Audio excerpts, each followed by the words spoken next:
صحیح مسلم کی حدیث ہے 6913.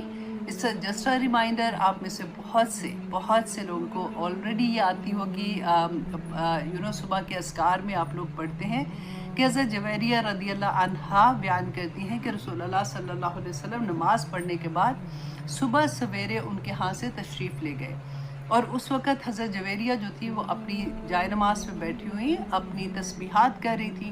تو پھر دن چڑھ گیا جب، تو اس کے بعد جب رسول اللہ صلی اللہ علیہ وسلم واپس ان کے پاس تشریف لائے تو وہ اسی طرح سے بیٹھی اپنی تسبیحات کر رہی تھی. رسول اللہ صلی اللہ علیہ وسلم نے فرمایا کہ جویریہ تم ابھی تک اسی حالت میں بیٹھی ہو؟ انہوں نے کہا کہ ہاں، آپ جیسے چھوڑ کے گئے تھے میں اسی طرح سے بیٹھی تسبیحات کر رہی ہوں. انہوں نے عرض کیا کہ رسول اللہ صلی اللہ علیہ وسلم نے فرمایا کہ اچھا، تمہارے ہاتھ سے جانے کے بعد میں نے 4 کلمات 3 بار کہے، اگر انہیں تولا جائے تو تم نے ابھی تک، آج کے دن میں ابھی تک جو کچھ پڑھا ہے وہ ان سے بھاری ہوں گے. اور وہ کلمات کیا تھیں؟ سبحان اللہ و بحمدہ عدد خلقہ و رضا نفسہ و زینت عرشہ و مداد کلماتہ.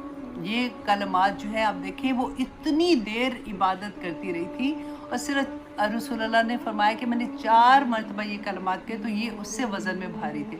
تو آپ لوگوں میں سے I'm sure سبھی پڑھتے ہوں گے، لیکن جو ابھی نہیں پڑھتے ہیں تو ان کے لیے جیسا ریمائنڈر کہ آپ صبح شام میں یہ کلمات پڑھ لیا کریں.